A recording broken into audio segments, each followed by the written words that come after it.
चिक्की stories. जादुई कढ़ाई। बसंतपुर गांव में सारे लोग गर्मी से बहुत ज्यादा परेशान थे। वहीं वैशाली अपने पति विनोद के साथ रहती थी। उसके पास एक पंखा भी नहीं था, पर उसका पति कहता है, वैशाली, इस गरीबी के कारण मैं एक पंखा भी नहीं ला पा रहा हूँ और हमारे पास खाने के लिए भी कुछ नहीं है। पर कुछ दिन की बात और मेरी फसल कटते ही मैं पंखा ले आऊँगा। पंखे की तो बात ही छोड़ दीजिए, हमारे पास तो खाने के लिए भी कुछ नहीं है और बर्तन भी नहीं है जिसमें मैं खाना बना लूं। एक कढ़ाई है, वो भी खराब हो गई है।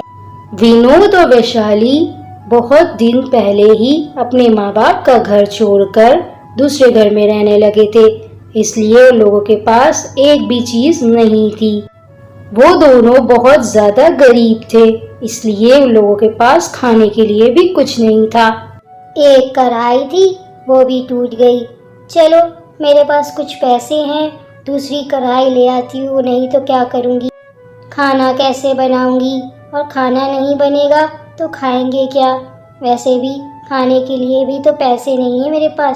वैशाली वो कढ़ाई लेकर एक दुकानदार के पास जाती है जो कढ़ाई बेचता है। जी बताइए बहन जी, कौन सी कढ़ाई दूँ? और हाँ, पैसे अभी लूँगा, उधार का कोई सिस्टम नहीं है। अरे भैया, कोई भी कढ़ाई दे दो, और मैं उधार नहीं लूँगी। मेरे पास कुछ पैसे हैं, उसी की कढ़ाई दे दो। तुम्हारी कढ़ाई सारी एक जैसी हैं, इनमें से ही एक कढ़ाई दे दो। वैशाली वो कढ़ाई के पैसे उस दुकानदार को दे देती है।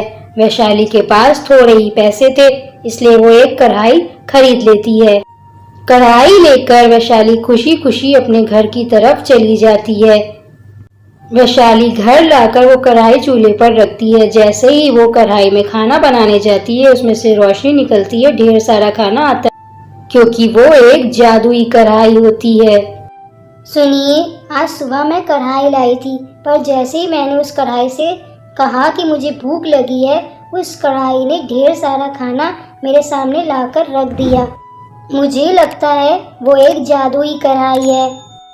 अगर ऐसा है तो तुम उस दुकानदार को बिल्कुल मत बताना कि ये जादुई कढ़ाई है, वरना वो हमसे ये वापस लेगा। चलो देखते हैं ये क्या है। जादुई कढ़ाई मुझे ढेर सारे सोने के सिक्के दे दे।